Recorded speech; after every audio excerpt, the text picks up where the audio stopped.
All right, check this out. 2004 4.6 Ford Expedition. No crank, no start. We would just hear a click from that fuse panel on the passenger side footwell. Just a click. I switched some fuses over, nothing. But I came over here. I took off this plastic part, and those wires on the ignition switch, they're kinked,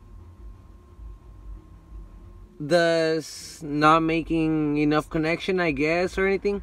But I unplugged it, tightened everything, put it back on, and voila.